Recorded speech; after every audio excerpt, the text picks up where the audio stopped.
Guys, I just want to say a big welcome to everyone who's around the globe coming in and zooming in to our new facility called We Are the Change.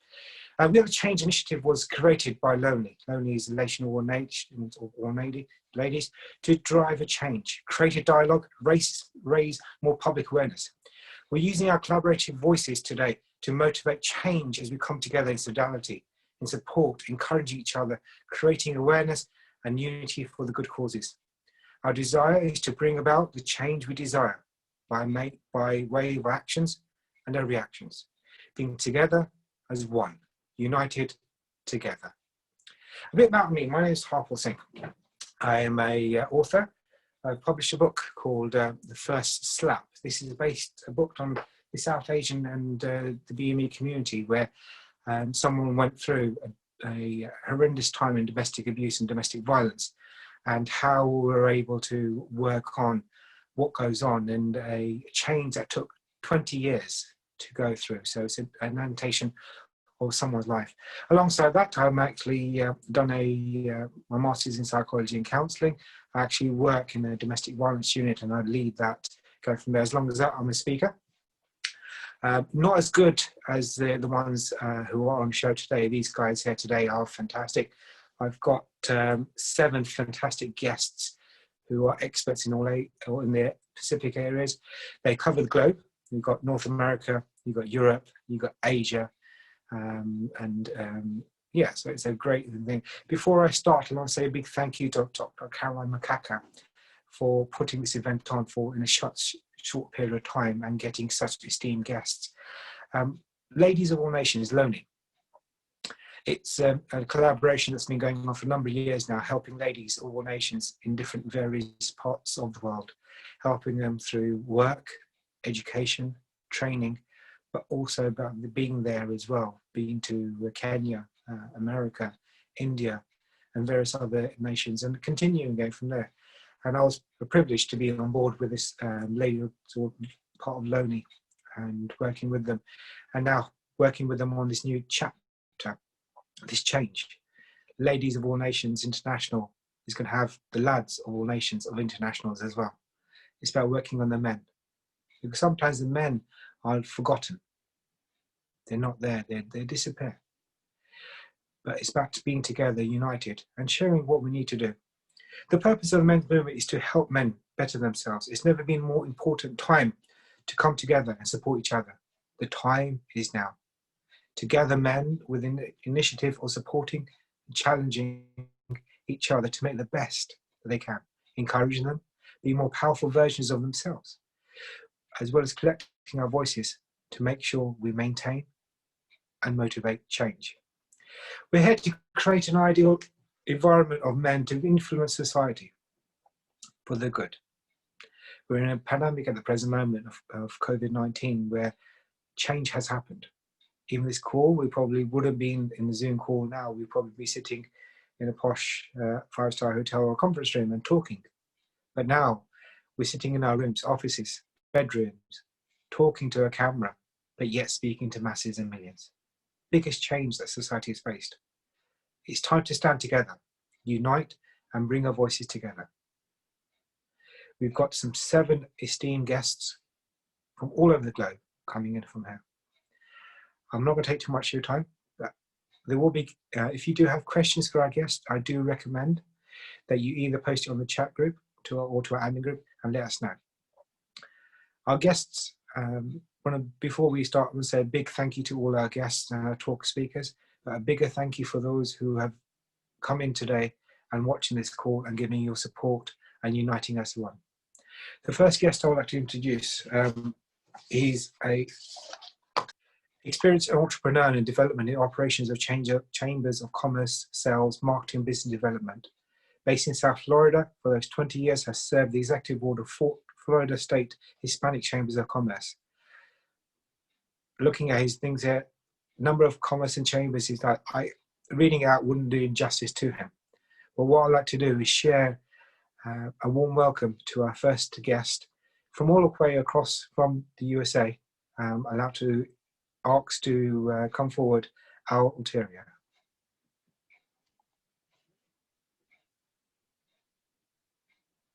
Sorry, if you can unmute Al, please, that'd be great.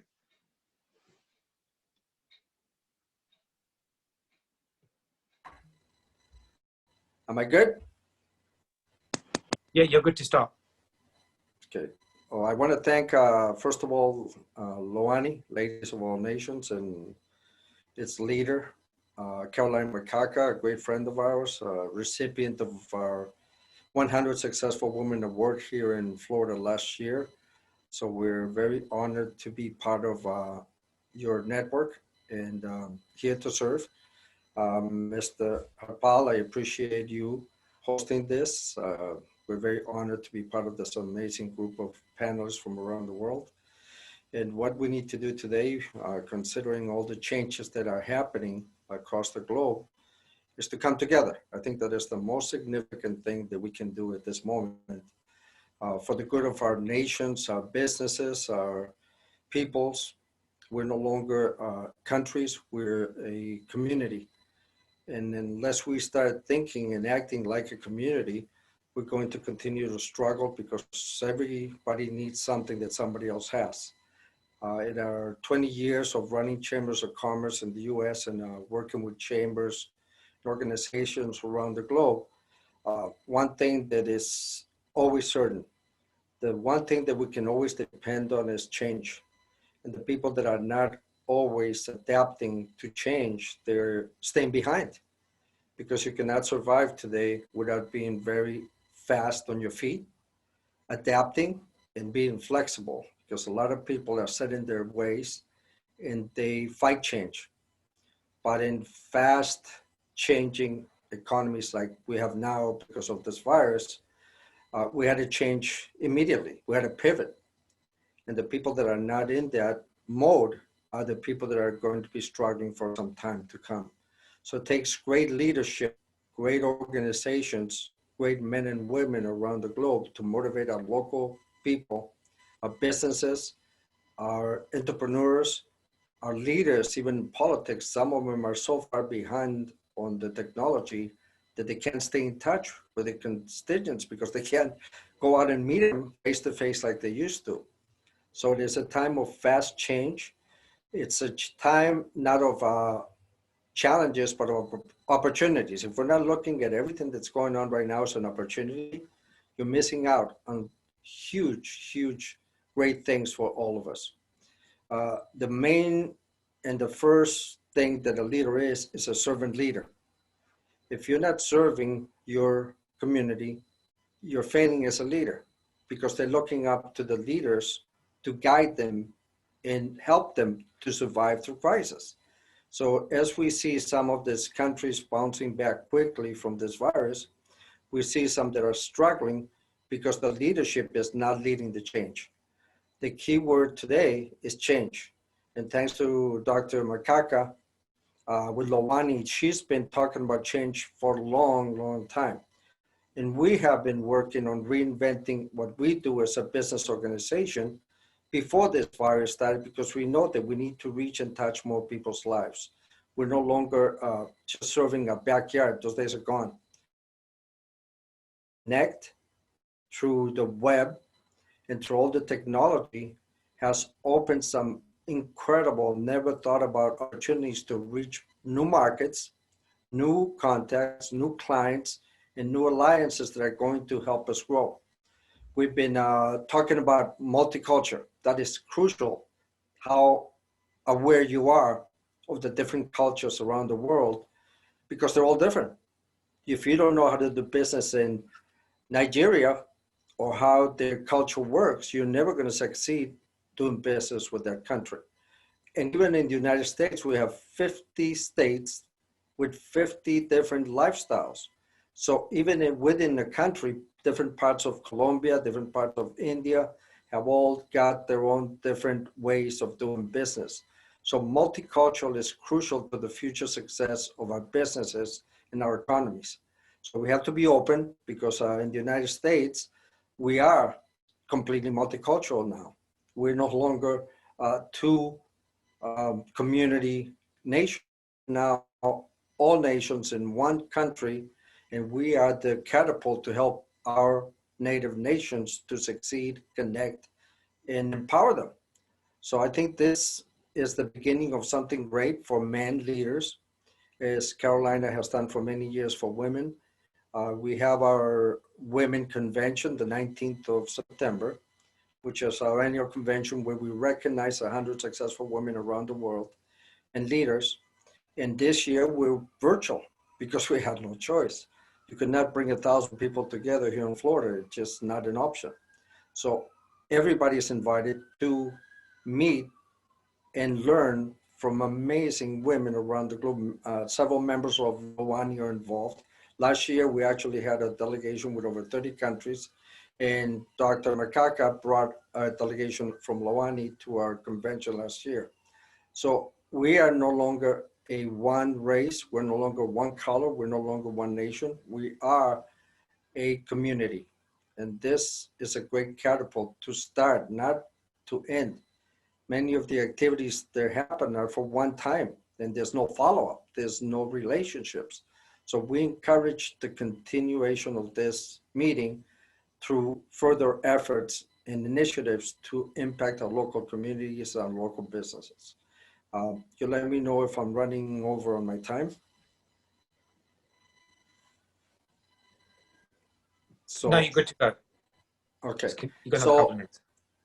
good. So we're very excited and encouraged by what we have seen over the past 5, 6 months across the globe. We've been interviewing people in our Success Stories TV show, successful people from around the globe, and we're getting a great perspective on the level of optimism, positive people, encouraging each other and lifting each other up. The backbone of our economies is the small business owner, the entrepreneur.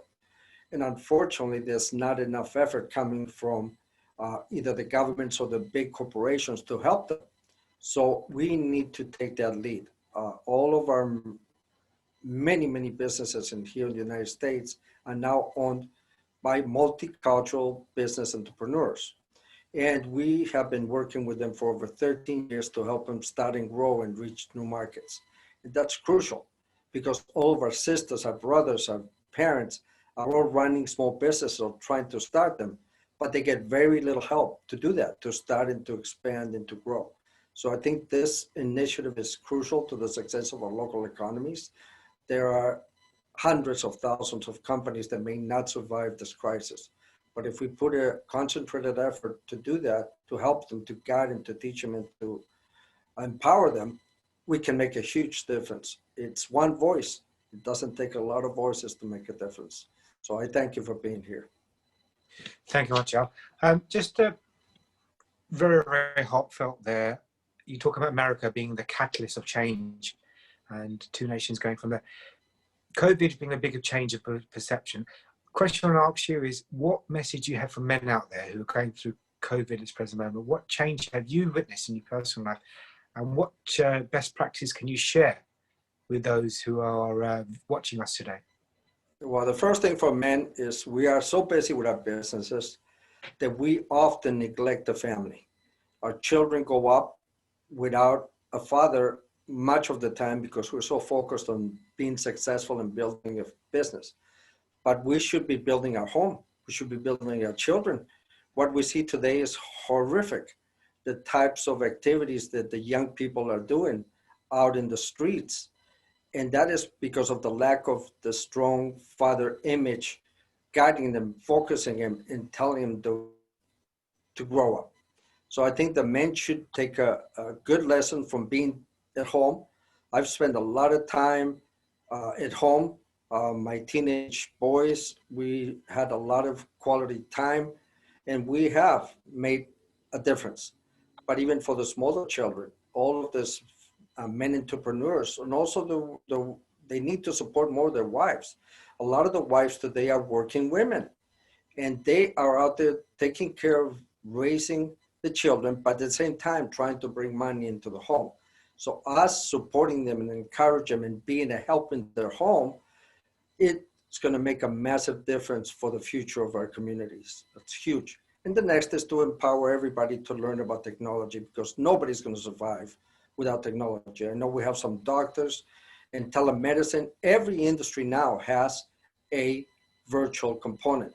So technology for every age is crucial to the future of our society. Wow, that's fantastic, and some really great tips there of working with and working on.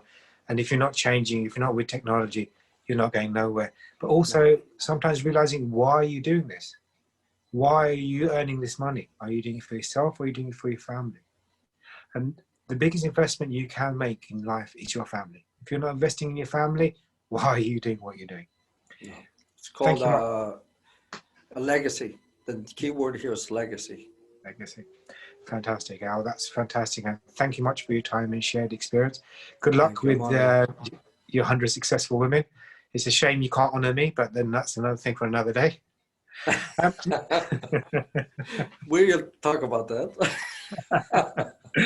But I'm sure there's a number of other men online here that probably would be loved to be honoured for the great work we do.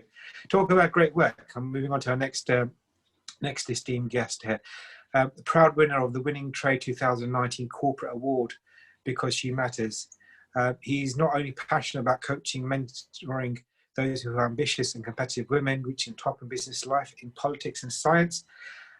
He's also a lead, a passionate motivator for better lives, and it's called The Good Lives. He's ambitious and energetic and commitment to indicate and develop new businesses, achieve targets. He's comprehensive in technology, applied information, communication technology. He has a vast international experience in marketing, sales management, sales consultancy, and marketing and management consulting coaching. Fantastic individual, all the way from the land that's also called the Clever Clogs in Europe. I would like to call upon our admin team to please welcome from the Netherlands, Mr. Rob. Hello there. Yep. Okay. Sound is okay? Good. Well, first of all, thanks to Caroline. We met during the award event way back in London last year. My name is Robert Vos. I describe myself, well, actually, you already did, Harpal. I describe myself as the only coach in the Netherlands who passionately helps ambitious and competent women to reach the top in their businesses, in politics and in science, so that the world becomes a better place. And to me, such a world represents the good life. I found my voice, and I will inspire others to find theirs, thanks to the late Stephen Covey. So I will use my voice to make change happen. Let me elaborate on this. What does change mean to me? One of the questions in the list you distributed. Change to me means moving with mutual respect towards the good life for everyone. I mentioned the good life in the beginning. I meant the good life for every person on the globe. And each and every one of us, each and every one of you has the freedom to determine what the good life means to you. I cannot tell what the good life is for you. You have to be able and free to tell yourselves. So what's the change that I am fighting for? I'm fighting for the change to happen that is moving away from today's male-dominated world to a world where men and women share leadership in an unbreakable coherence. So it's not either men or women, it's the unbreakable coherence based upon global collaboration instead of current global competition. This change implies a mind shift from our current, often unconsciously exclusive mindset to a conscious point of view, however still exclusive, which subsequently enables us to move to a consciously inclusive mindset by using our voice. By the end of the day, and if we persist, we should have changed into an unconsciously inclusive society. And the tool to make this change happen is in possession of each and every one of us. It's our voice, by means of which we can start the dialogue. And a dialogue to me means listening actively to the other person, by understanding the other, and by learning from each other. And obviously, it may seem hard, it may seem even impossible to start a dialogue with the masses, with hooligans, with white supremacists, or by using social media, if you like. So don't. Listen and talk to these nasty others whenever you have a chance to see them in person. And you may become positively surprised. So don't give up. Don't give up on the dialogue with each and every individual. In an inclusive and diverse society, under inclusive leadership, there will be no fear. In such inclusive society, everybody, and I mean everybody, should be able to find his and her voice. And he and she will inspire others to find their voice. So we need more, many more, diverse female leadership qualities in our boardrooms, in our houses of representatives, in our governments, in our courts, in our academies, and actually in each and every organization. It is my belief that women, more than men today, that ladies of all nations, if you like, are committed to accept and embrace the other, regardless of gender, the color of the skin, religion, nationality, sexual orientation, or whatever. To fully participate in our boards, in our parliaments, in our administrations, in our universities, and actually in any place in our society. So please let me be, it was in one of the scripts that you send us, let me be your brother, let me be your friend, and let me give to you, and let me receive from you guidance on how to navigate situations instead of running aground, stand together instead of each by their own, unite instead of divide, bring out our collective voices as one voice instead of a cacophony of opinions like we see on social media today. And this is exactly what I read as the intention of this gathering, this Zoom gathering. Thank you so much.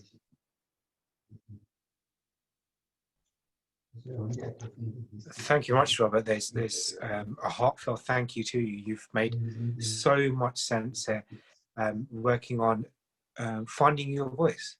In this day and age, it's the biggest change you can do is finding your voice and who and what you are. It's things that we don't do, active listening. We hear, we listen, but we don't actively Thank listen. you.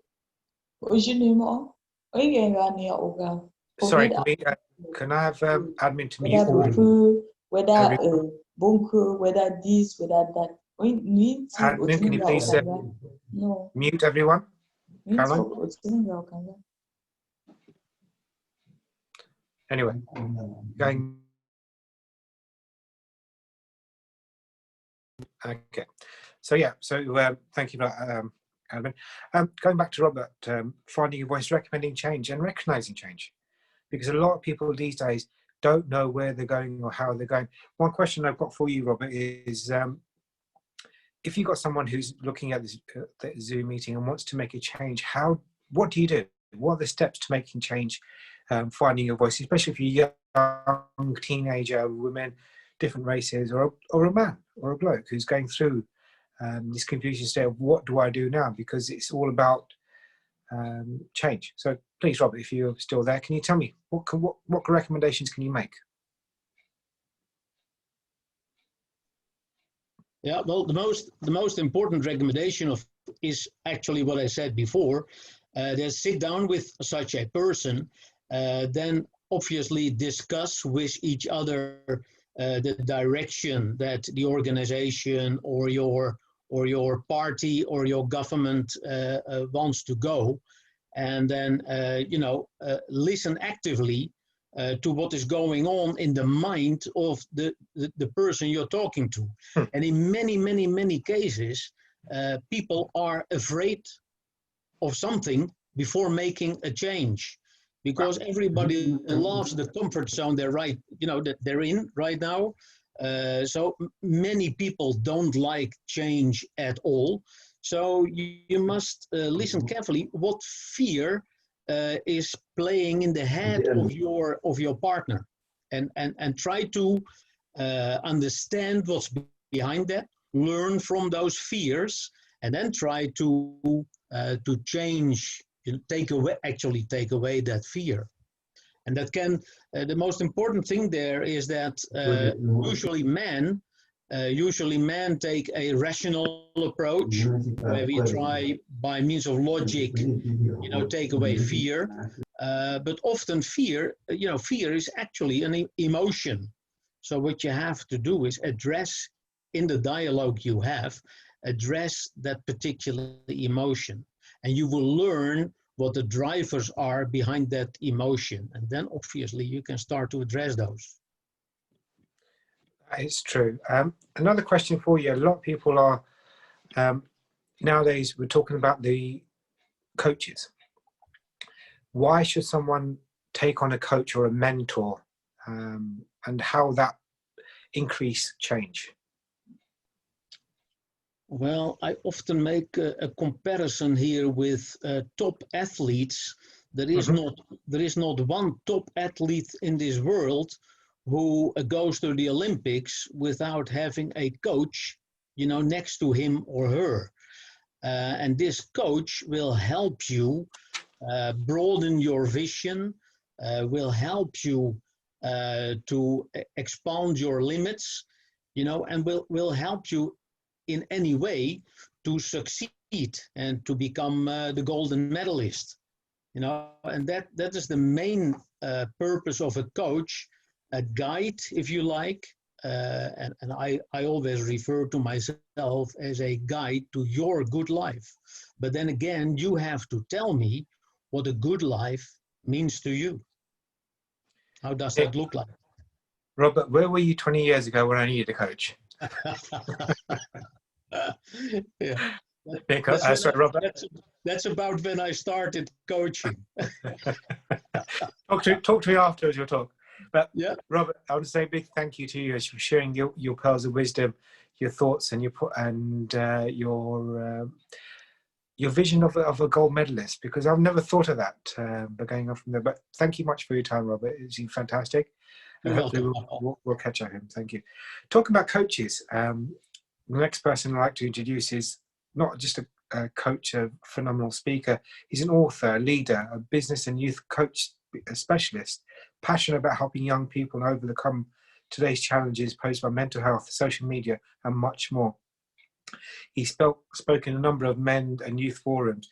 Over 10 years of motivating life, leadership, and maximizing people's potential.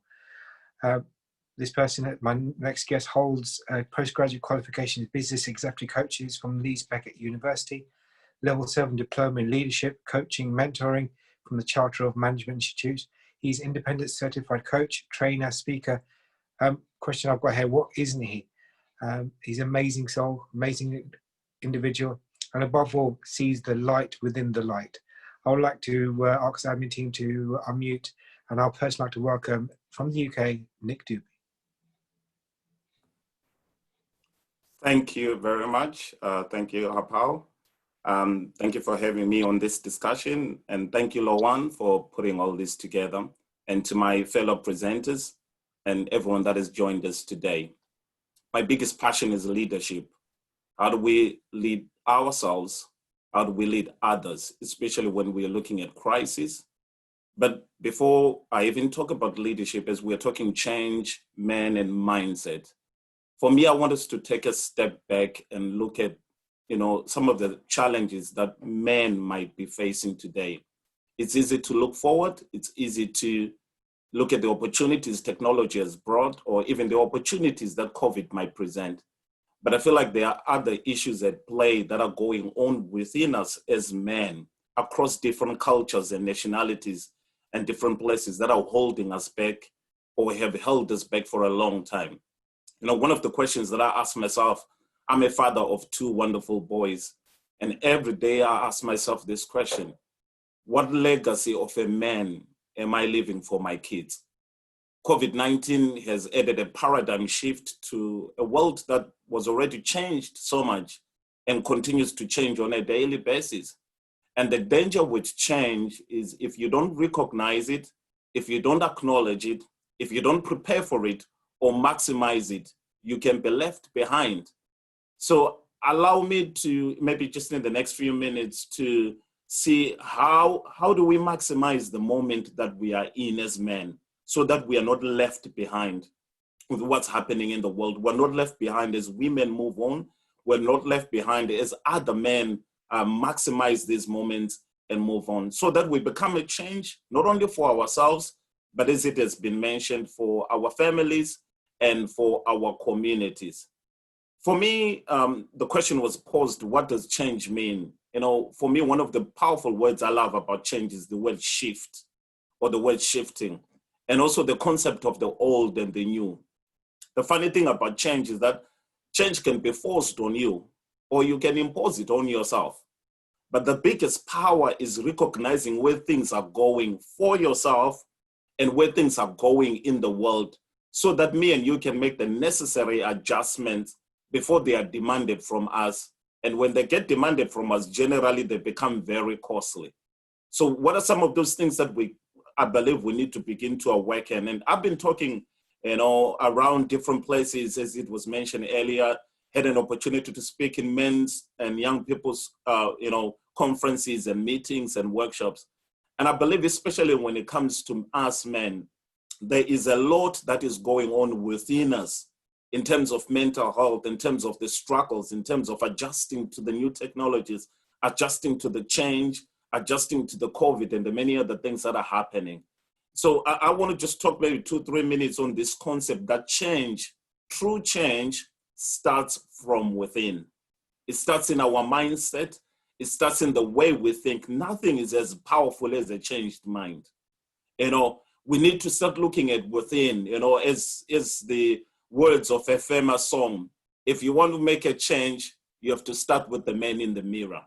And so I want us to confront that man in the mirror because, like I said, no matter how much opportunities I can throw in front of you, if there is a war going on inside of you, be it struggles or challenges or how you see yourself as a man, how you see yourself as a man in the family, in the community, in the society, in terms of today's economy and many other things, it's going to be difficult to maximize the opportunities even if they are thrown on within you.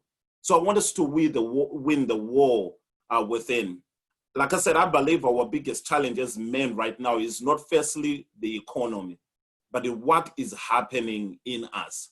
Because what happens in you will always control how you view the world, how you view your place in it, and how you go after the opportunities that can be presented before you. So if we conquer the world within, the struggles outside will be easy to manage. And here are some of the challenges that we are facing.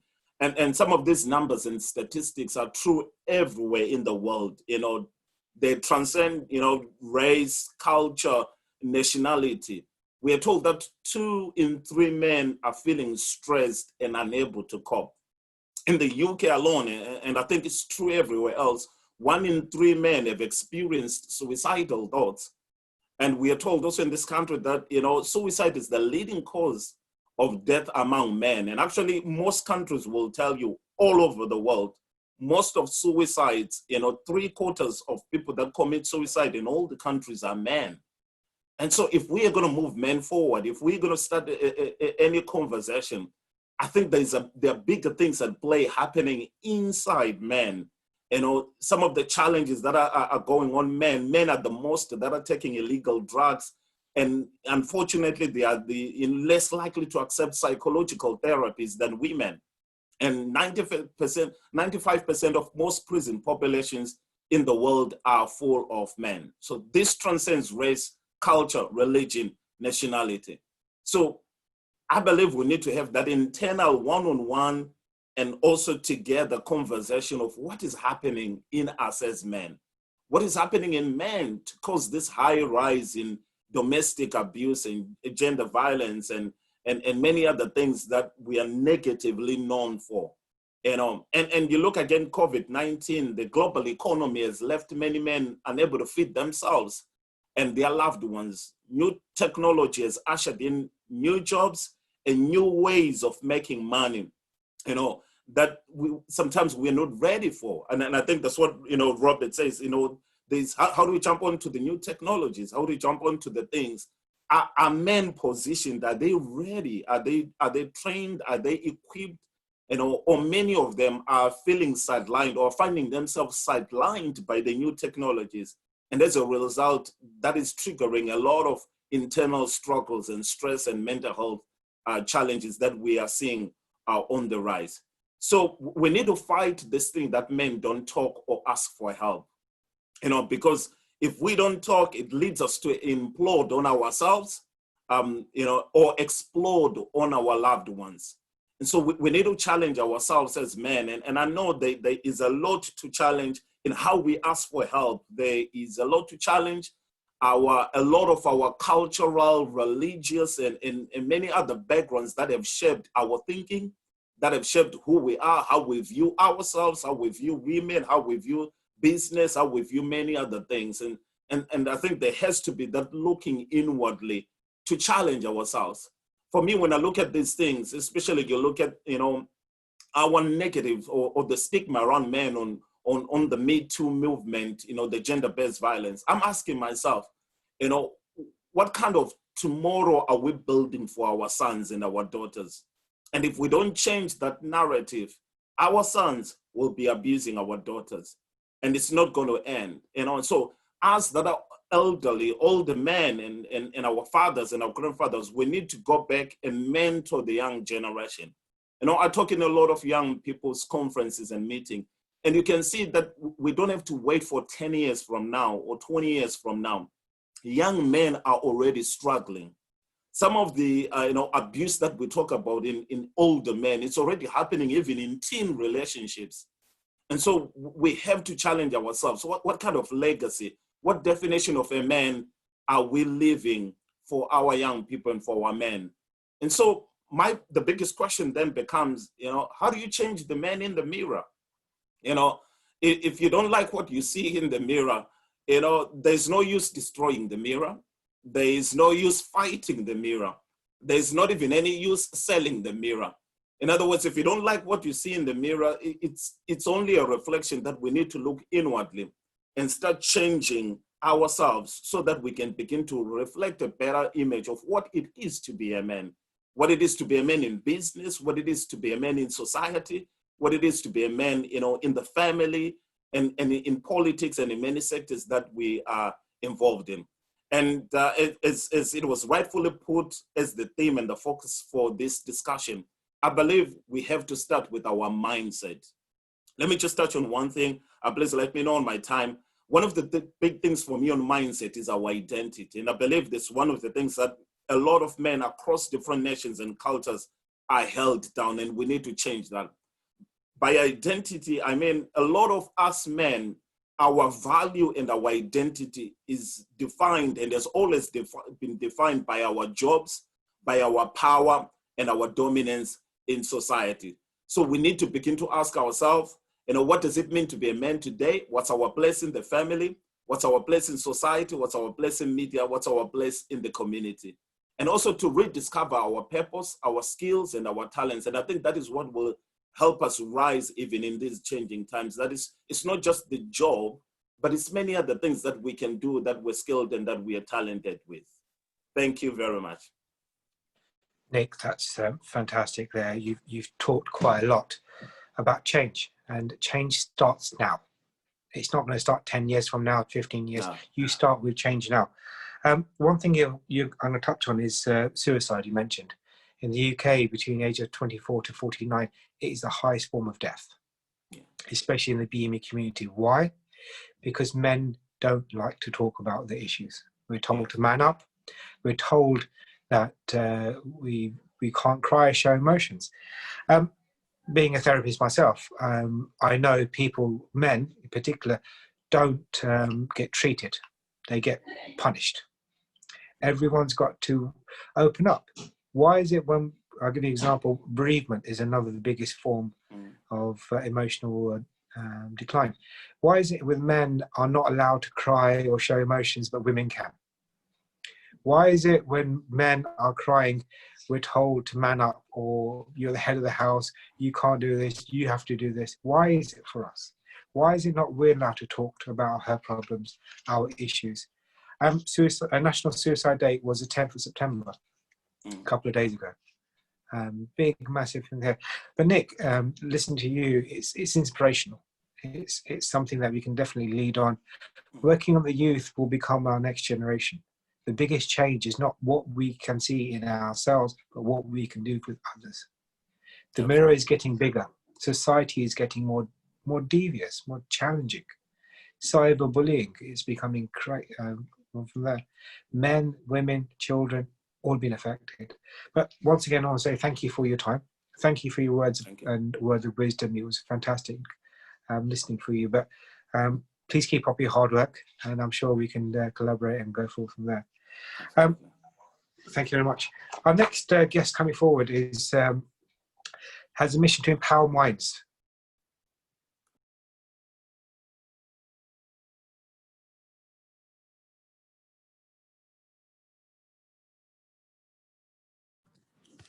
I think the network. I think the next speaker is Nick Haslam. So I think he can just introduce himself. Well, at least we're waiting for Hapal. Okay, great. Thanks very much. So, sorry, Nick. Sorry, but go ahead, Nick. It's fine. I had myself on mute. So I'm Nick Haslam. I'm one half a co-founder of Mindset Mastery with my wife, Dana. And we both turned our hobby or interest of self-improvement and self-development into our own business. And at the moment, we are running corporate personal seminars to translate our condensed experience and study into personal and corporate sessions. And we're also running a relationship talks in partnership with Loani to reach out and help couples work on hearing the wisdom from other people and from other authorities within the area of building and improving your relationship. And I've already had the pleasure of speaking with some of you on this chat already. And it's really great and wonderful to be able to join everyone here. I think this is around my favorite topic, which I'm very happy to be sharing and hearing from everyone about today, every day, all day. I love to hear about different perspectives and broadening your understanding and building out and bringing out the best version of yourself. So today's challenge would be to condense my opinion as small as possible. So the saying goes, and it's been mentioned before, that in crisis there is opportunity. And right now there's a health crisis, as we all know. There's a crisis where we are in a large part confined to our homes, and there's fewer essential workers who have to go out and keep the lights on for us, keep the food in our cupboards, and we all have to observe social distancing measures. And this is something that was quite unthinkable earlier this year, certainly last year, and it was a very stark change and pivot, as it was said before. And it was something that was really unexpected and greatly inconveniencing. I think it certainly was for me, and I could speak for everyone else when I say that. And we have to remember that unexpected and inconvenience are just the hallmarks of change. For some examples, thousands of years ago, it would have been very inconvenient indeed for people living in tribes like hunter-gatherers to lose their way of life in exchange for farming. but there were great technological advances that were allowed because of farming. Then later on, it would have been very inconvenient for the horse industry to lose out to the motor cars when they came out. All the infrastructure, all the money, all the training, all the experience, all the livelihood gone, all in favor of motor cars. Now, these days you have things like newspapers, and they're really struggling now that the internet has become more prevalent and there's so many more sources of news, and it's just a case of change and adapt or be left behind.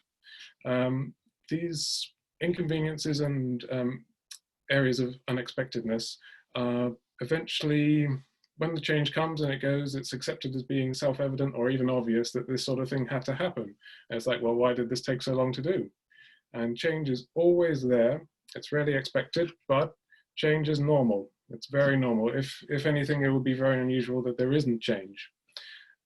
Now, when you have changes, there is opportunities that will come from them and risks.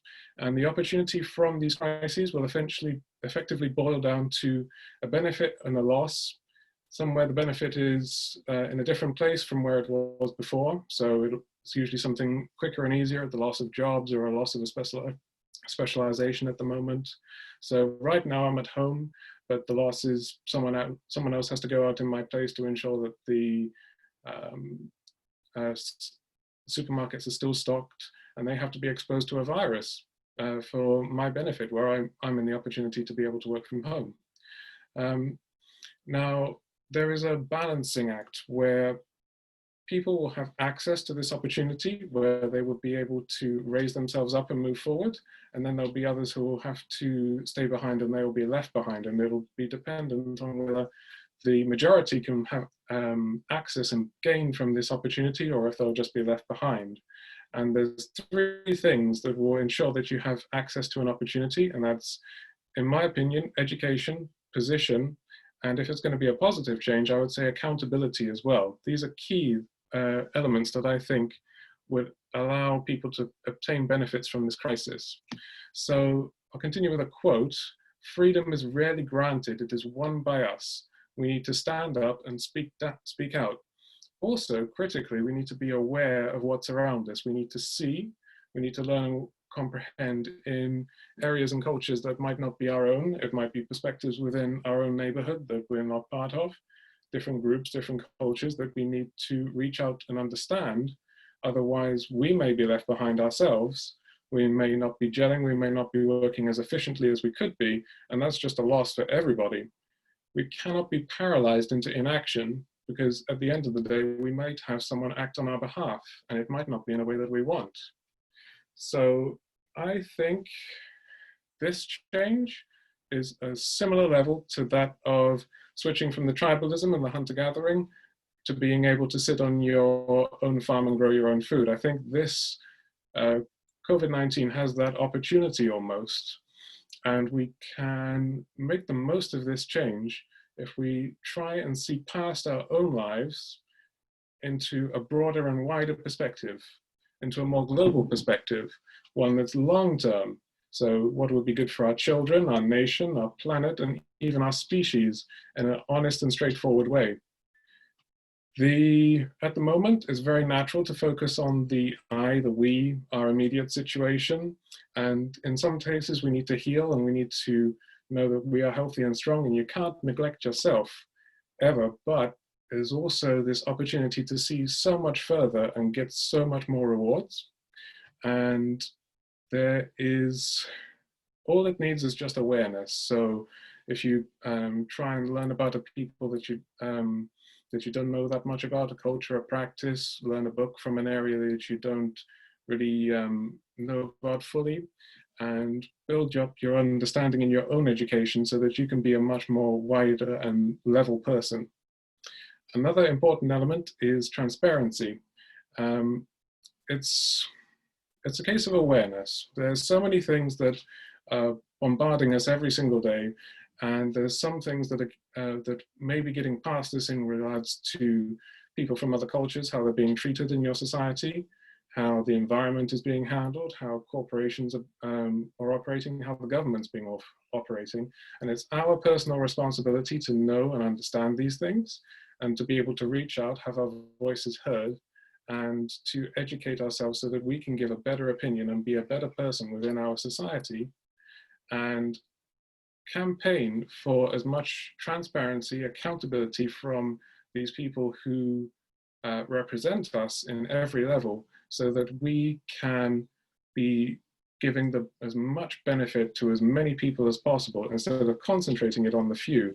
It's to reverse the corruption that might be taking place in a time of change. So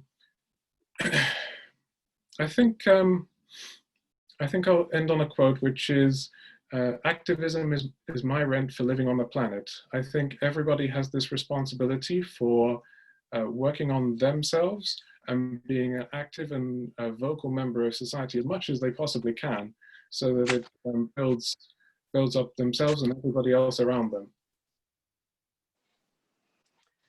Nick, that was beautifully said there.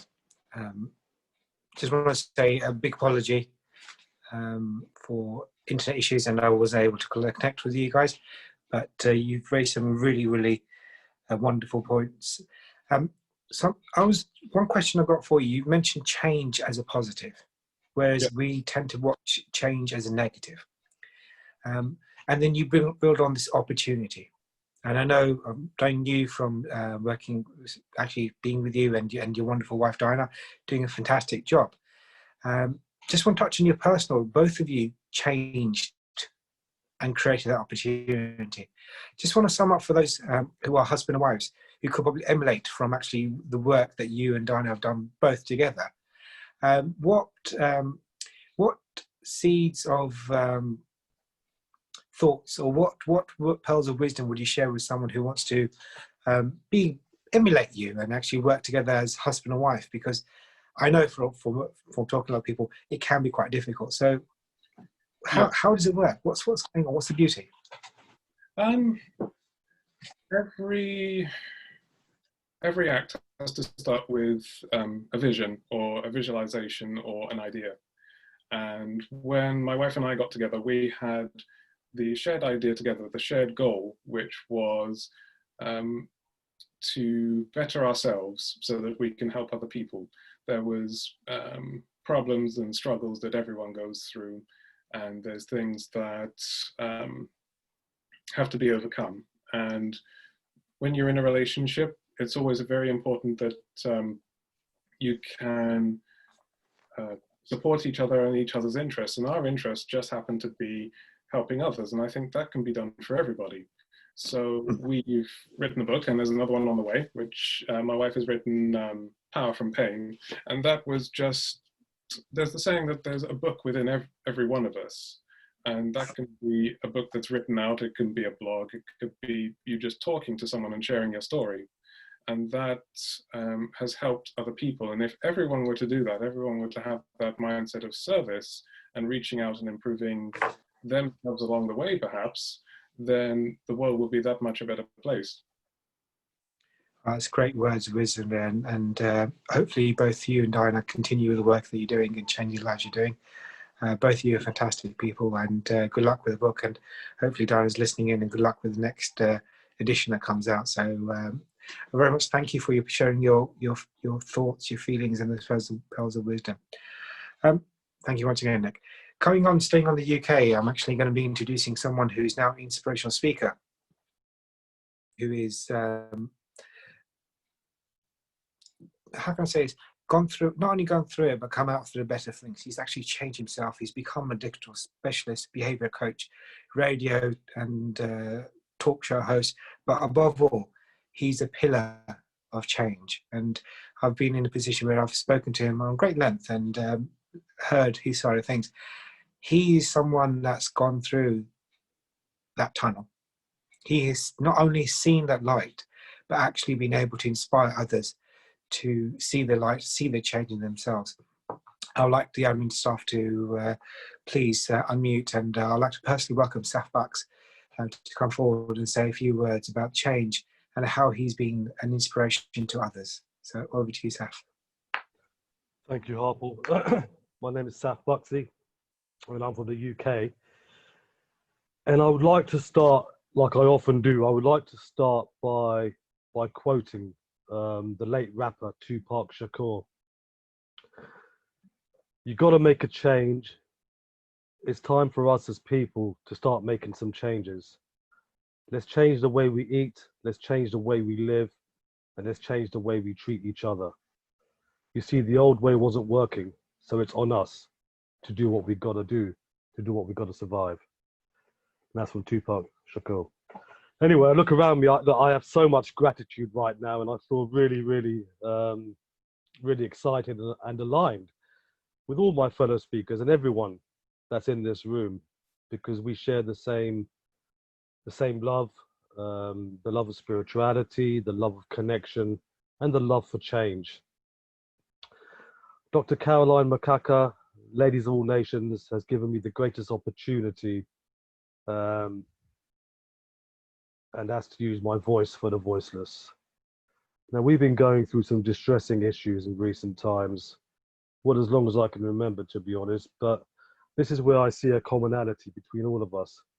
Whether we're talking about racism, gender inequality, homelessness, domestic violence, human trafficking, LGBTQ plus rights, disability rights, whether we're ignoring mental health and addiction problems, indigenous rights, animal rights, or exploitation full stop. We're talking about the fight against injustice. I think as humans, I think we've become very disconnected. Now, me myself, I've caused a lot of chaos most of my life. I've been selfish, I've been bad at times, hard to live with, but I'm grateful that so many people have given me a second chance, especially my own wife and my children. And that's when I see humanity at its best. When we all support each other and move forward as a collective and in communion. I feel we must try as a collective to avoid cancelling each other out for past mistakes, but instead help each other to grow, educate each other, and guide each other to redemption. Anecdotal experiences are of course respective, yet I'm a firm believer that a lesson lived is a lesson learned. Through the tumultuous of my life, I have ascertained a certain comprehension of addiction and trauma, which cannot be taught, it cannot be read. Thus, this conceivably gives me the authority to share my experiences in the hope to helping others. Now, as a lot of you know, I currently embody the role of a recovered addict. I'm a professional speaker, I'm an addiction therapist, human behavioral specialist, radio and talk show host, but above all, I'm a survivor, like many of us are today. My mission is to give those who are suffering a message of hope and help these individuals transform their lives in a peaceful, powerful, and in a way congruent to their highest priority values. Now, there's no telos to my journey, but I simply hope that if I can help people become mentally, emotionally, and physically free along the way, so they too can become survivors and overcome and thrive in the face of adversity. Where does change start? Well, I find it helps enormously to talk about my trauma, my mental health and addiction and subsequent recovery. And my philosophy is that if I can spare even one person from going down the path I did, then everything I do will be worth it. Now, I'm by no means asserting that I'm an omnipotent being that can transform the indomitable, but I do hope to act as a mentor and ally, because I'm someone who understands how to rebuild a life, even if there's seemingly no way back. You may or may not know, and I'm sure you do, addiction does not discriminate.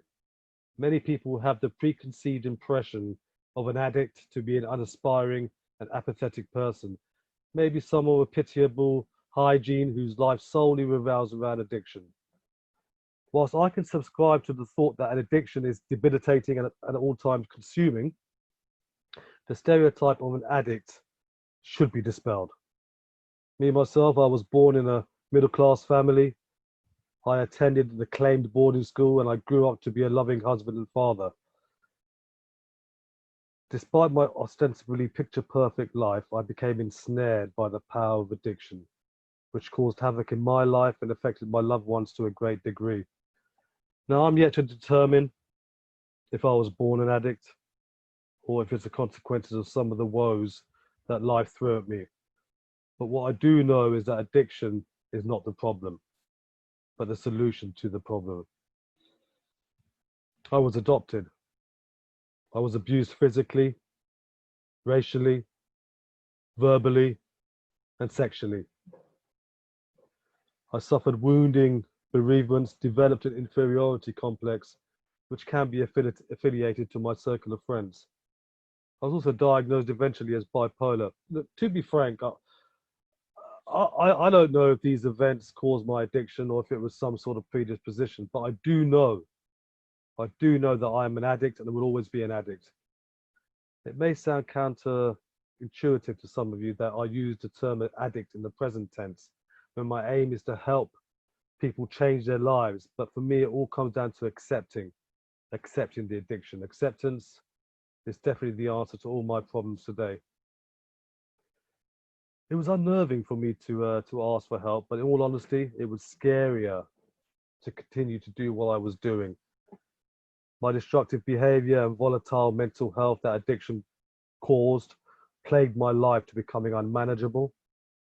But a person may have to hit rock bottom in order to value their existence, in order to look at making a change. First, you've got to admit that there's a problem, and once you admit, then you've got a chance to make that change, and I did. I find it difficult to verbalize the extent of the perils of addiction, or the madness as I call it, primarily because addiction often causes a loss of inhibition and rational thought.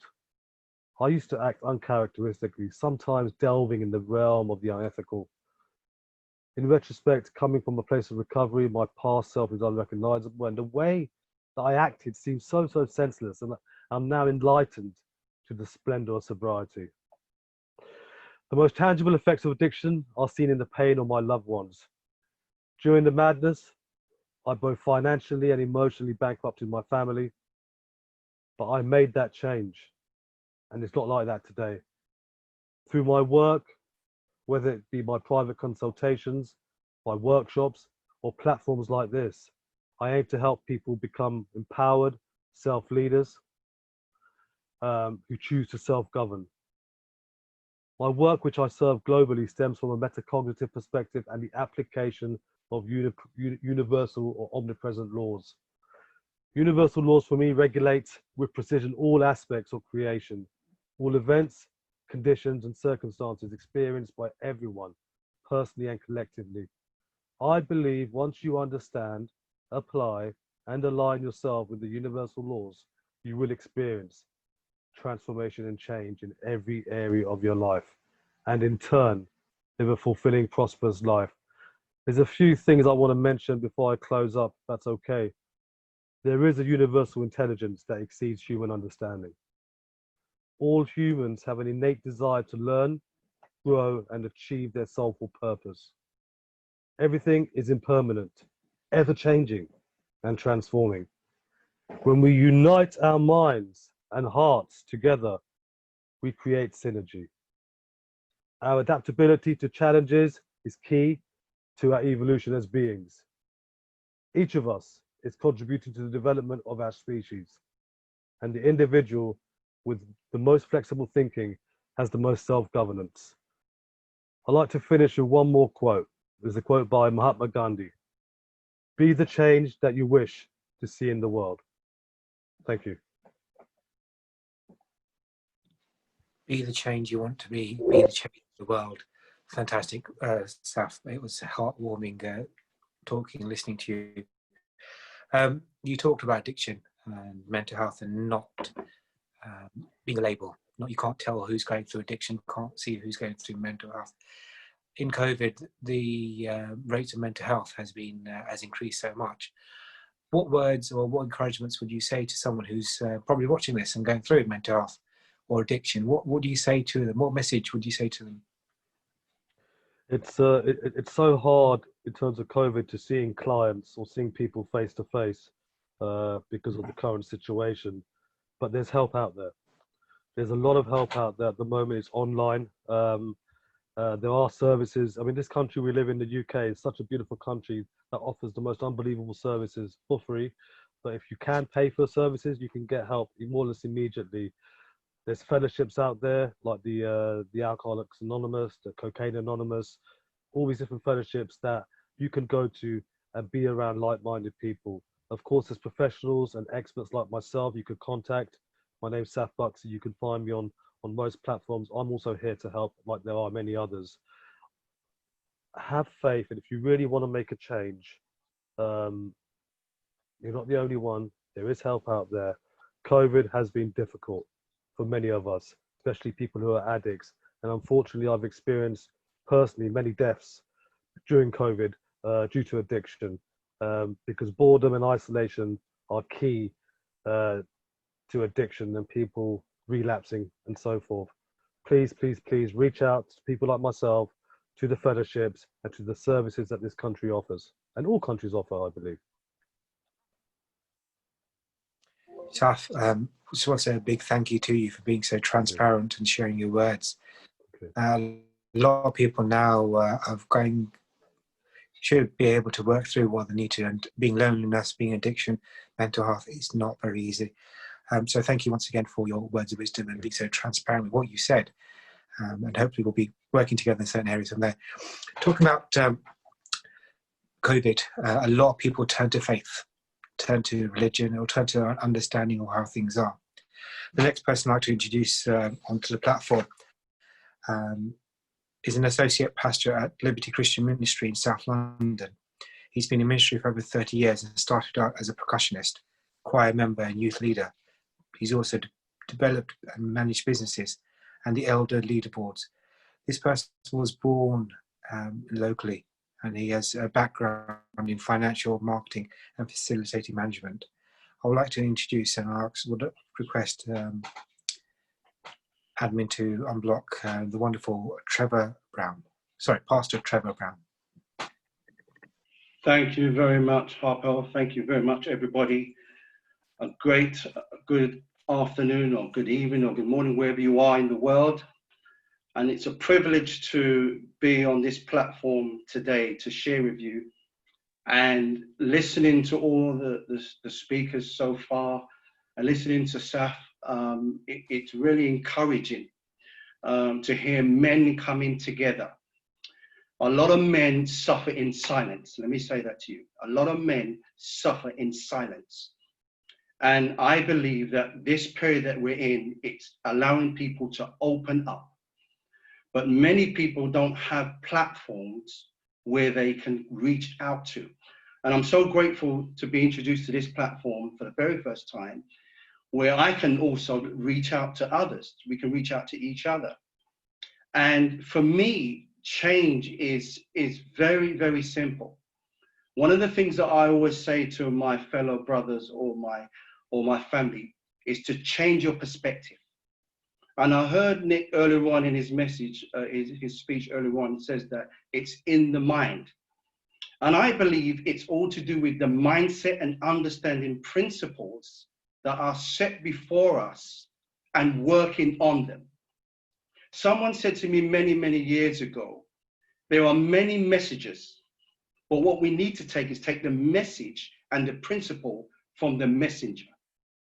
And so I believe that we're in a crucial time that we can make things happen. Leonard Ravenhill said this: opportunity must be seized in a lifetime of an opportunity. Whether it's finances, whether it's reaching out because you have a situation, whether it's going to get help, whether it's running to a ministry, whether it's going to a business advisor, this is the perfect time to reach out.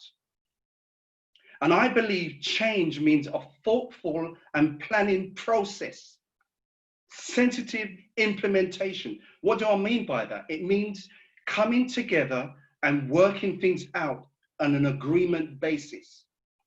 I also think that change means equality. And I've heard many people speak about that today in many different ways. And equality does not necessarily mean race. It means the quality and diversity of the way we think and trying to come out of the box and do things differently. I've worked in many corporate organizations, government jobs, and a lot of the problems that we face in society today is that people are treated unfairly. The Equality Act says that you must not treat your neighbor less favorable than somebody else. And so it doesn't matter what we're going through right now, it does matter, but what I'm saying is what we need to do is take in consideration of each other needs. There's a scripture, I'm not going to preach, but there's a scripture that says very clearly in Galatians 3, it says, fathers, do not embitter your children or they will become discouraged. A lot of people are becoming discouraged in this pandemic because they're not hearing the right voice.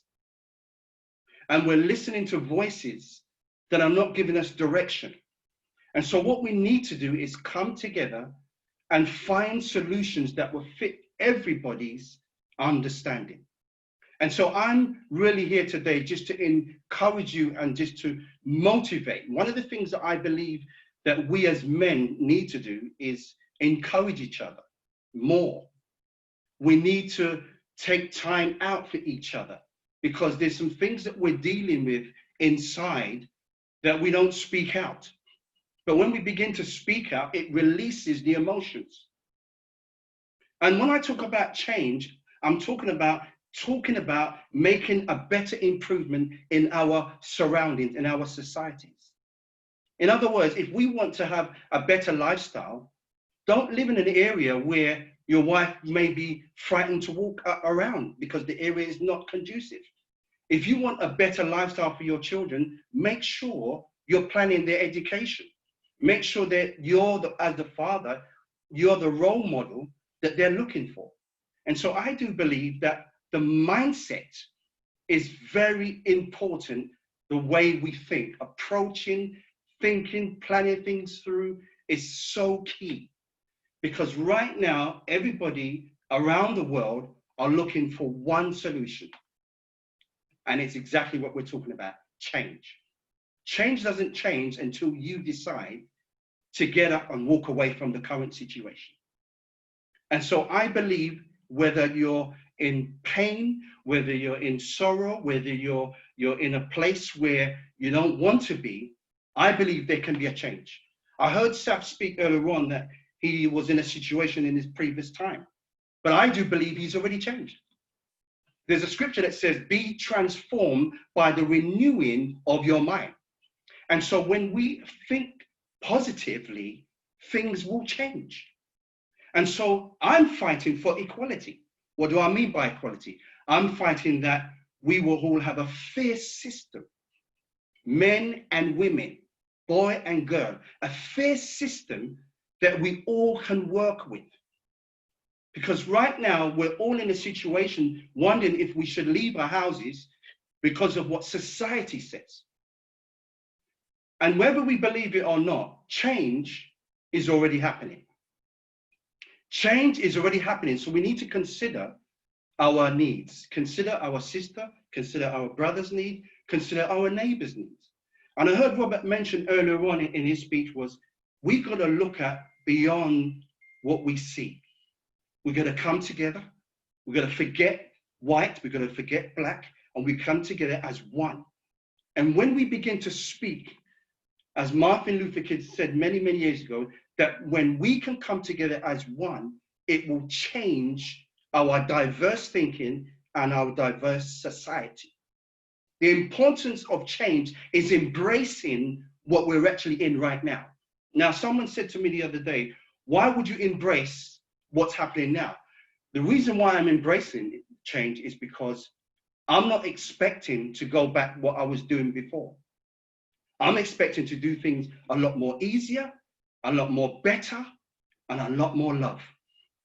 And if we as men, as we as women, if we can come together and have, I heard earlier on, have a maximized mindset of stability and of fairness, I believe we're going to make change happen.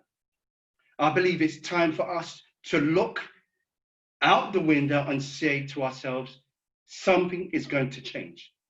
John Cotto said this: the heart of change starts within the mind. It starts with our behavior. Many of us are behaving because of what we're seeing and because of what we're feeling. And feelings don't always work with what's actually going on, because we would become emotional to what's around our surroundings. And so I want to lift your minds today to allow us to think and have our emotions, because our emotions will give us the right results if we're thinking the right things. And so for me, as a pastor, as a business consultant, one of the things I've been talking to people is about making sure they look at their finances, making sure they do have an inventory check of where they're at, so that if we go into the pandemic again, we are prepared. Many of us have never been prepared for this, because we didn't expect it to happen. But what we do know is that if it happens again, we're in a good place. And so for me, I just want to really leave this with you. When we connect with change, it should bring a new vision. When we connect with a new vision, the strategy is going to be much better than it was before. In order to have change, we also have to understand and consult one another.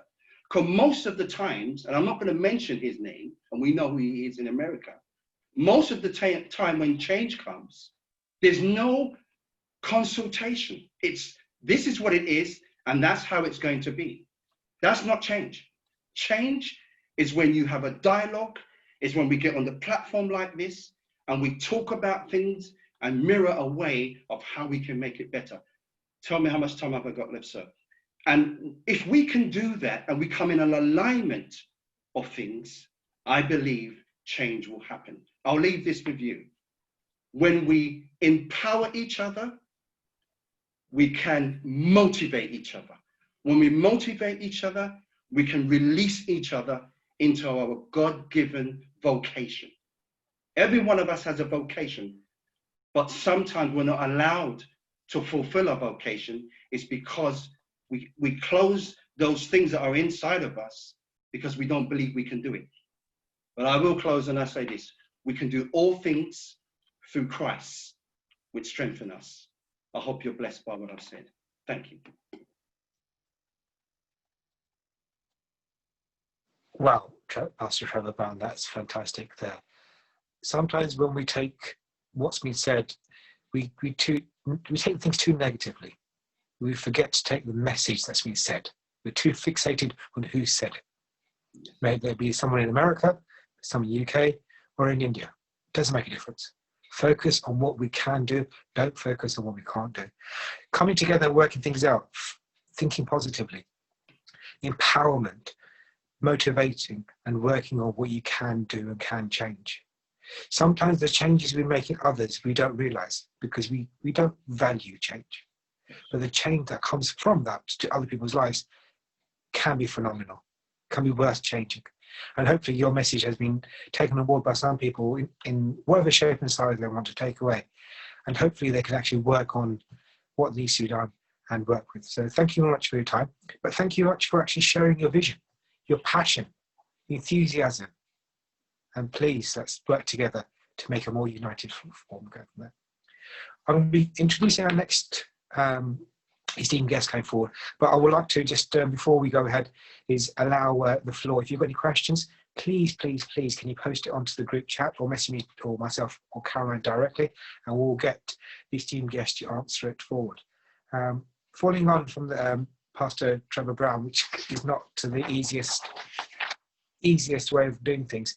But this person that we've got going forward from here is the founder and CEO of Hoverboard Robotics and the founder-president of Loaniglobal, award-winning with the highest civilian honour, the Guaranteed Chakra from the United Nations. He was the Noble Agent of the Year 2018, a man who followed his dreams, raised in India, studied in Australia, moved across to USA to do his MBA, and then holds a PhD in robotics and artificial intelligence. He's one man who launched the concept of hoverboards, autoboards, mobility robots in India. The pioneer of hoverboards in India, making more than 300 plus awards under the hood. Hoover Robotics is the #1 brand in India, featuring in the top 5 in the world. It is my pleasure and my honor to introduce a wonderful esteemed guest. I'd like our admin team to unmute him. I'd like to ask Dr. Manish Jindal from India to come forward and say a few words about change. Over to you, Dr. G. Namaste.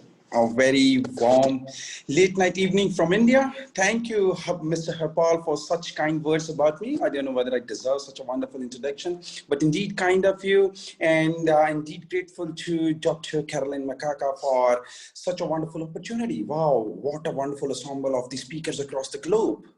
And they say the first step towards getting somewhere is to decide that you're not going to stay where you are. So when we're talking about change, I say I live by my life only with one single principle: make others rise. As one of us rightly mentioned, that be the change that you want to see. So create the leaders, lead by example, make others rise, whosoever that they are our fellow counterparts in any part of the world, regardless of the age, demographics, race, gender, whatever we can do for them. And that is going to bring the profound change. And that is what we are looking at. And they say, I read it somewhere, the secret of change is to not to focus with fighting with the old, rather building the new. So I just saw Saif Bakshi drinking water, a glass of water. You know what that reminded me? That you holding a cup of coffee, you're drinking, sipping your coffee, someone just banged into you and you spilled the coffee, bam. So you spilled your coffee. Why? Because someone banged into you. No, you spilled the coffee because there was coffee in the cup. Had there been tea in the cup, you would have spilled the tea. Or as Seth was drinking water, had there been water, you would have spilled the water. So when life comes, shakes you with a change, what are you going to spill? That comes from within you. What are you filled with? If you're filled with happiness, joy, greatness, coordination, teamwork, that is what you're going to spill. And that is the need of the hour. So make sure each one of us, whenever life comes for a change, we shall spill the right beans. We shall be spilling the team spirit, happiness all around, and the greatness. Whatever we have learned throughout the life, we shall not keep it to ourselves. We shall be sharing it with everyone. Everyone has the right to the knowledge, to the intellect. I am seeing so many wonderful faces here. And it looks like Robert is the most experienced one, carrying experience of decades behind him. So, you know, we shall be sharing that experience with the generations to come. Generations, upcoming generations, they are the torch bearers. They are the harbingers to the change. And when they are rightly nurtured, wow, we are going to see a much better world, a much better future for them, and much better world for us. All this is going to happen if we are rightly focused. In my childhood, I always wanted to change the world. I always wanted we need to change this. But do you know what? Wisdom taught me, and I'm changing myself. Learning every day. Life is a continuous learning. Learn to learn, continually learn. And the pandemic taught us unlearn to learn. Life always holds beautiful opportunities. It depends how we see it. Imagine you get a parcel, a courier delivered to your home, someone gifting you a parcel. You open up the parcel and it's a brown colored hardboard. And you're wondering, what is this? Why a brown colored hardboard is gifted to me? And you flip it over. Wow, it's a wonderful painting. That is what. Whenever something life offers us, it depends on our perspective, how we look at it, whether we take it as an opportunity or as a crisis. I don't know what's with me. I just look at an opportunity in everything. Whenever this pandemic happened, things went into lockdown, and I found an opportunity, went digital. And imagine, before the pandemic, if I had to meet Saif Bakshi or Trevor or Robert or Dr. P.R. Ratna or all of you, or maybe Dr. Caroline, I would have to either visit you or you would have been visiting me. And now, due to the pandemic, what we're doing is globally, we're connecting together at this hour, sitting together digitally. So we are coming closer to each other. That is the power of change that is bringing. It is bringing us closer to each other. It is making things happen. Now it's up to us how we adapt to this change and how much are we willing to give to the world. I always want to work for others because when I was young, when I was studying, and when I set up my business, there was no one to stand by. And now when I established my businesses, my entrepreneurship journey, it taught me that now whenever if someone is going to come by, I'm going to stand by this side. So my vision and my dream towards change is make the leaders happen, make the entrepreneurs happen, make everyone a bread earner rather than giving a bread to anyone, make them the bread earners. Teach, inculcate, experiment, create, produce, innovate, disrupt, whatever you can do, solve the problems around. Each and every problem is a unicorn or a datacorn idea in itself. Rather than we asking that, there's a problem and someone has to do something with it. Why don't we begin with it? If each one of us even decide to do something about these things, life would be much better and this world would be much better place to live in. And that is all we can make it happen. Each one of us has the power to change the world. And whenever we go somewhere, whenever each one of us talk, whenever I speak with the notion that when whosoever is listening, even if one life is touched or one life is changed, our session is successful. My speaking is successful. So whenever, wherever we are, whatever we are doing, I believe our purpose should be that if one life can be changed with any of our actions, that is the glory and that is the bigger purpose towards life. I have learned this hard way through struggles, but I'm glad that life taught me my lessons and life gave me my fair share. And now I'm blessed that with my organization, MentorX, we are touching lives across the globe. We are as of now operational in 32 countries. And in the pandemic itself, in last 5 months, we have done close to 400 summits, touching lives directly of 2 million people. And we are open for more. So whatever I can do for anyone and everyone, I'm available 24/7. So on that note, I was given 7 minutes and my stopwatch says 7 minutes are over. So on that note, thanks a lot. And thank you to Dr. Caroline Makaka and thank you to Mr. Harpal. Thank you so much. Namaste from India. Namaste to you as well. And it really signifies your 24/7 support because I think it's, 2 o'clock in the morning in India at the present moment. So thank you much for sharing your words of wisdom. 12 in the midnight. Wow. As they say, great men never stop, and that signifies what you're going through. Just touching on what you said there, focus on the new, keeping the legacy going and working from there. Fantastic. So really, really pleasure talking to you, understanding how things are changing millions of lives that you have done. Really, really appreciate your time, your effort, and your pearls of wisdom that you give to us here. And hopefully we can work together in sort of platform and actually develop what needs to be done and works from there.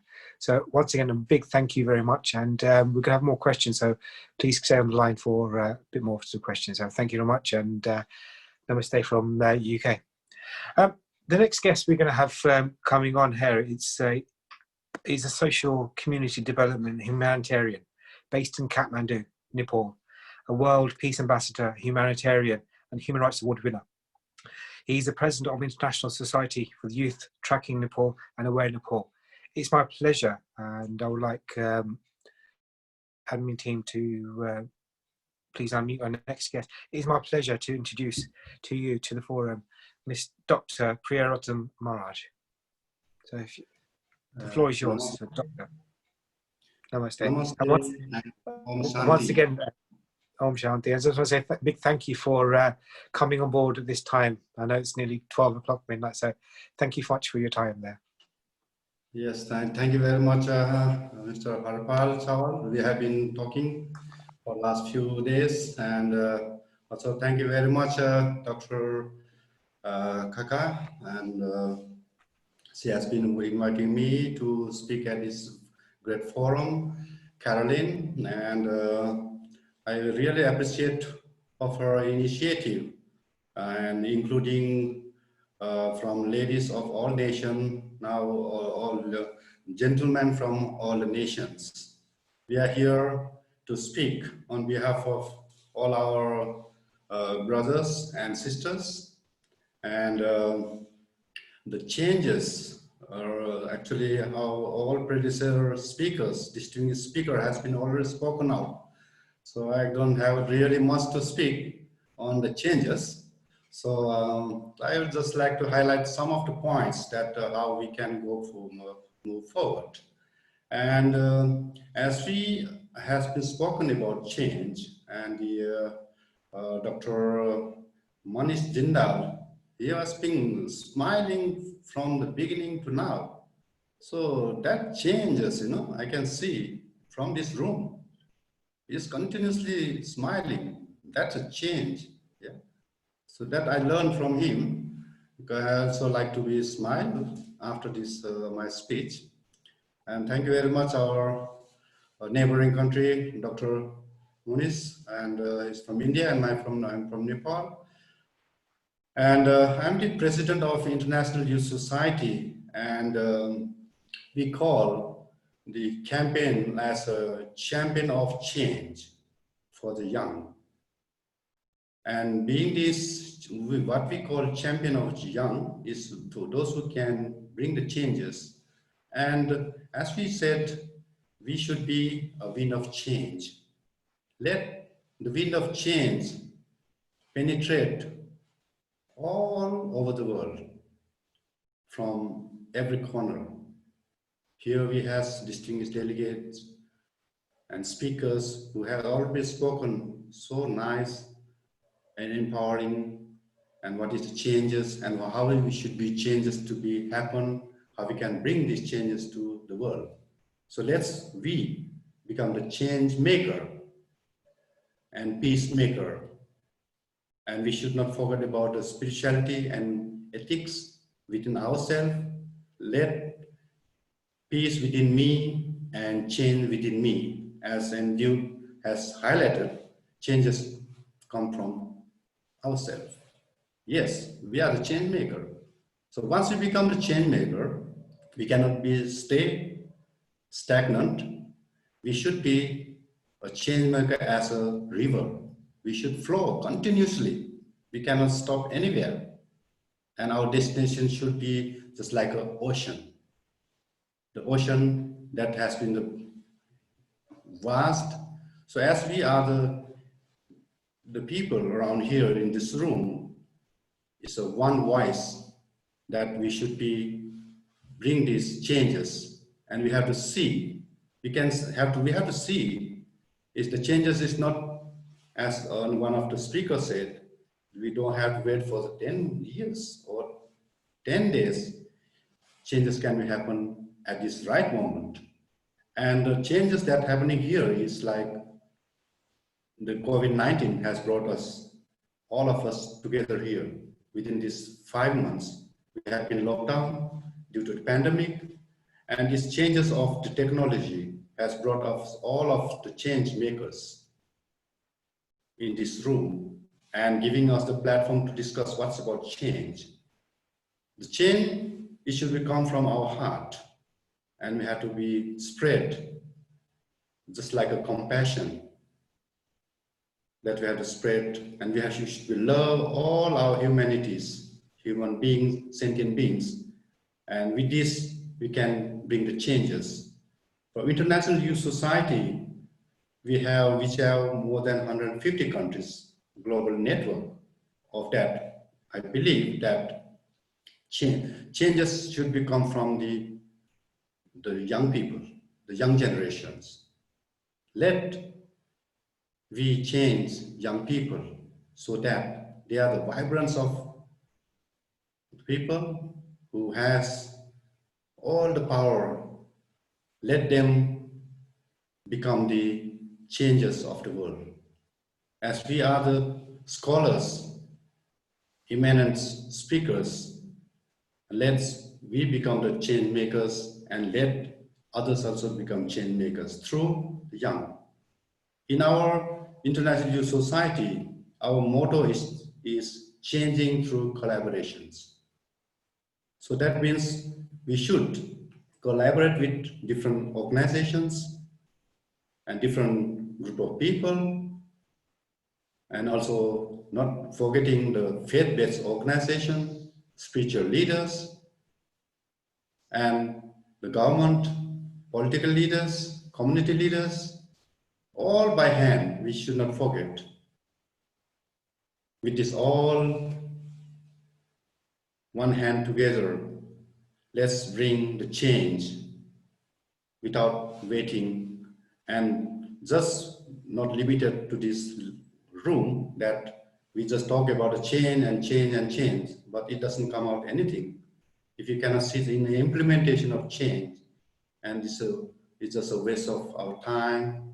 So therefore, we all like a one voice. Let's work together for the benefit of the society. Let's see the changes, the champion of change through the young people. Let's work together with collaborating and make a global platform of changing the entire world. During this pandemic, a lot of young people who has been suffering, and due to these changes happening, as we are the humanitarian and social workers, what we see, the people, young people suffering, and we went in the front line to serve them, even giving the hot food, dry food, and the food that they need, because the suicide cases has been happening every day, and not people are dying not because of pandemic. Some of the areas they are dying because of hunger. So we have to identify where we can contribute, what we have, how we can become forward, and with this, I'm changing these young people from in these 150 countries, training them, giving them what is the changes. So let them, make them champion of changes, and all the young people from around the world. Thank you very much for giving this opportunity, and would like to collaborate, and let's work for the change from tomorrow onwards. Thank you very much, Harpal Chatwal. Thank you very much there, Dr. Marajan. It's fantastic talking to someone, and the impotence and the value that you put in for us. It's fantastic. And thank you for sharing these at midnight as well, because I get tired after 10 o'clock and you guys are still going in Asia there after 12. So hats off to both yourself and Dr. Jindal. Due to time restraints, I'm just going to ask each of our guests to give them 30 seconds, but ask them to share a nugget about what message or change do they want to see in the world. So I'm going to start by asking Al, unfortunately had to leave because he's got prior commitments from the UK. Our guest Robert Voss from Netherlands to just encapsulate to the change from here, but also those who are viewing us from Malaysia. So ask admin if you can unmute Robert, and Robert, if you can just about 30 snapshot encapsulating change and what your visions are and helping others to share with the world. Robert, if you're there.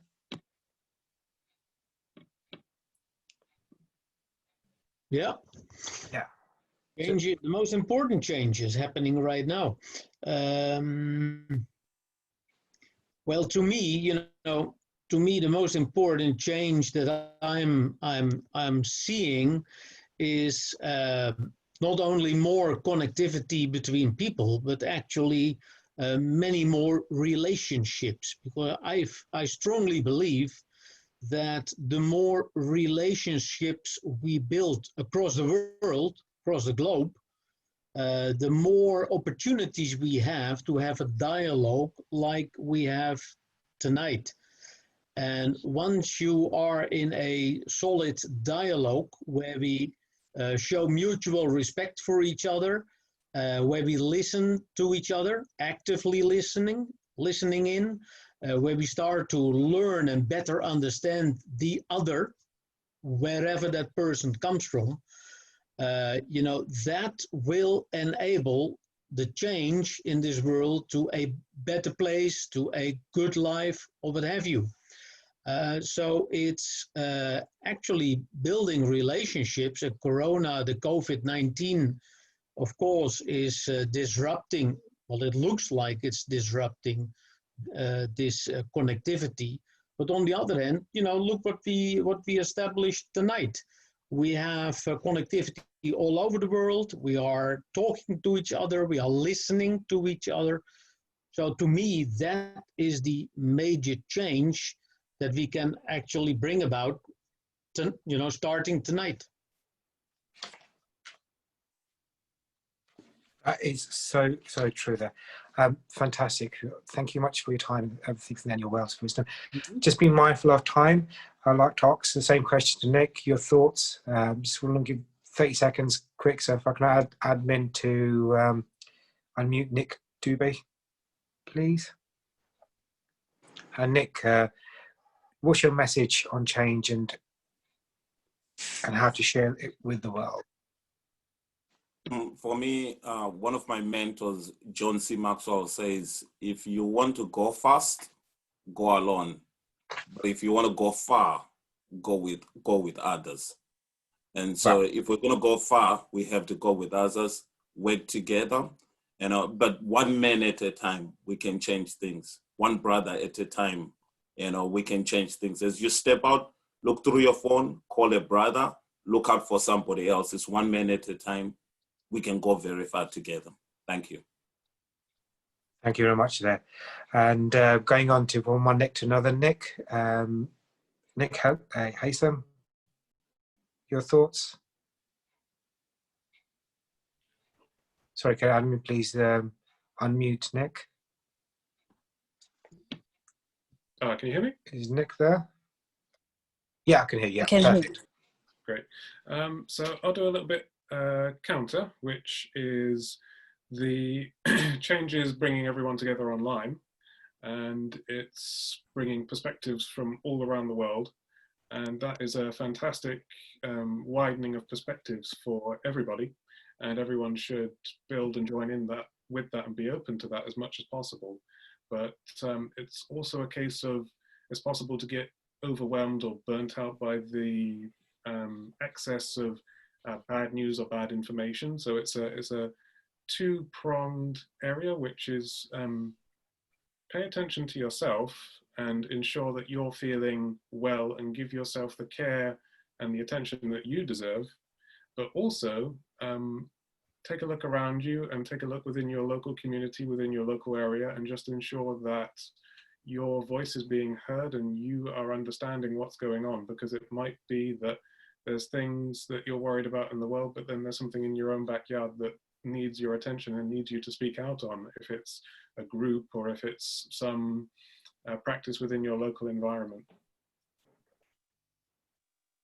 Wow, fantastic there.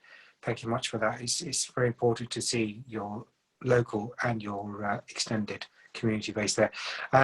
Quickly moving on, Saf, your words of wisdom on change for the world. All right, thank you, Harpo. Yeah, I think, you know, when I was young, and my mother put me to bed, she said, I remember what she said to me. She said, no matter what you do in life, be sure to count your blessings before you go to bed at night. Because those who are grateful for what they have receive more to be grateful for. And I believe there's some wisdom in that. We often don't realize how powerful gratitude is in our life. I think gratitude is a massive, massive thing for change. Also, just very quickly, we have one coin, we have two sides to the coin. I think it's important that we embrace both sides of the coin. Without a prey, there's no predator. Without a predator, there's no prey. Without positive, there's no negative. Without negative, there's no positive. We have to embrace both sides to lead a fulfilling life. Some, you know, as humans, we choose to ignore one side and focus on the other side. I think if we can acknowledge both sides, when there's a negative, there are benefits to that negative. When there's a positive, there are drawbacks to that positive. Embrace both sides and then you'll see change. That's fantastic news. It's interesting you talk about the two sides, negative, positive, left and right, and from there. Pastor Trevor Brown, your thoughts and on today. Yes, my thoughts are really quite simple. we have one voice. If we come together like this, we can make so many changes. There are hopeless situations, but there are hopelessness when people keep thinking that they won't change. But if we believe that we can change what's around us, it will happen. And so I just want to just believe that whatever we're doing here on this platform, it won't stop, it will continue. And I heard somebody said in the chat, bring young people in, get them involved, because everybody's voice matters. And I think if we start to learn to listen to others, then we will see change. Thank you. Thank you. That's interesting. You're mentioning change in have there, and swiftly moving on to going back to Dr. Priya Maharajan. Just a quick sum up of your thoughts and words Yes, of wisdom, please. simple formula. Thank you very much. I have a simple formula. It's called 7-Up. We have 7-Up drinks. So what this is, wake up, grow up, on up, fix up, heal up, clean up, show up, stand up, speak up, tune up, and finally we have to team up and harnessing this practicing of 7-Ups. So these 7-Ups will be helpful for to change happening. Fantastic. A request for you, Dr. Maharajan, if you can share that on the group, that'd be great. If so, everyone who didn't pick it up will be able to read it from there. Sharing, not saving the best to last, I would like to ask the thoughts of the esteemed Dr. Jindal as well. If you could say a few words. Dr. Jindal, are you there? Yeah, I'm there, very much there, and I'm honestly mesmerized with my fellow speakers. Wonderful, the kind of thought process they're sharing about change, and it's really beautiful.